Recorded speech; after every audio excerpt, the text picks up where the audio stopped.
7 gobernantes en menos de una década en un país donde los periodos presidenciales deberían durar 5 años. Ningún jefe de Estado ha logrado completar un mandato desde 2016. Estamos hablando de Perú, una nación que vive en una continua tormenta política.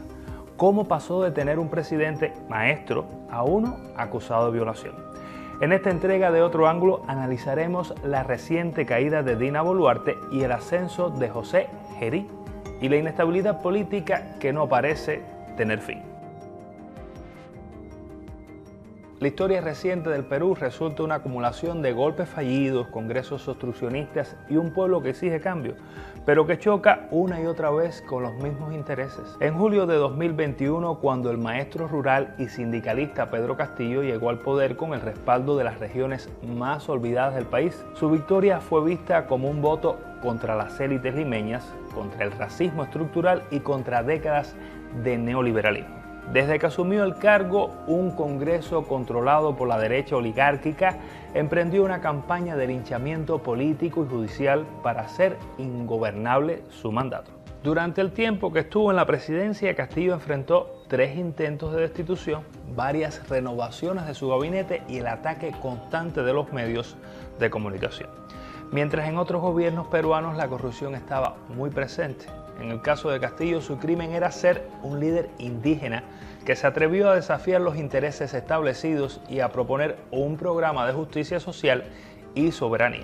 El 7 de diciembre de 2022, en medio de tal nivel de hostigamiento, Castillo intentó disolver el Congreso para evitar el tercer proceso de destitución en su contra, pero esa respuesta desesperada tuvo un mal desenlace. En cuestión de horas el Congreso lo destituyó, las Fuerzas Armadas no lo apoyaron y resultó detenido.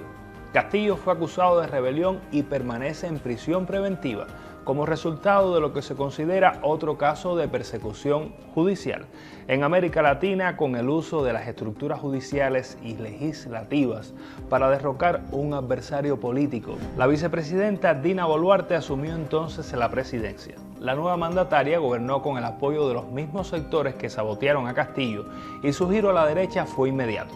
Boluarte prometió elecciones, pero las postergó. Mientras tanto, acumuló denuncias por corrupción, enriquecimiento ilícito y hasta por abandonar el cargo para hacerse cirugías estéticas. Más de 70 personas murieron en protestas reprimidas por su gobierno, sin que hasta el momento se haya hecho justicia en esos casos. Si Boluarte estaba tan blindada por el Congreso, ¿por qué cayó? Porque dejó de ser útil. La gota que colmó el vaso fue la crisis de seguridad que golpea al país. Un atentado contra la popular banda Agua Marina remarcó su incapacidad para controlar la delincuencia. En ese contexto, los mismos partidos de derecha que la eligieron, al ver que su impopularidad era un lastre para sus campañas de cara a las elecciones generales previstas para 2026, la destituyeron el 10 de octubre por permanente incapacidad moral. Boluarte fue sucedida por José Gerí, quien hasta ese momento era el presidente del Congreso.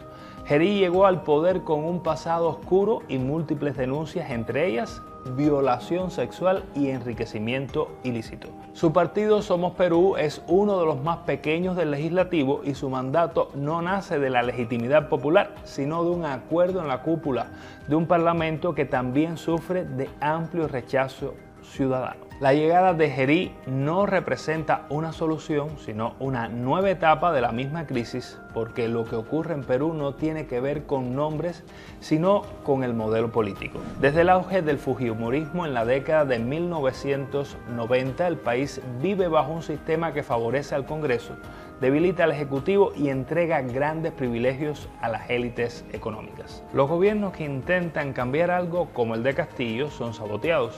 Los que se alinean con los poderes fácticos, como el de Boluarte, son sostenidos mientras resultan útiles a esas élites. En los últimos días, las protestas en Perú no se han detenido. Muchos ciudadanos no reconocen a Gerí como presidente legítimo y grupos como los jóvenes de la generación Z han emitido comunicados rechazando su mandato. Entonces, la vacancia de Boluarte no calmó los ánimos. Al contrario, muchos consideran que el Congreso sigue siendo el principal obstáculo para una verdadera democracia en Perú y por eso, en las calles se la consigna que se vayan todos sigue vigente.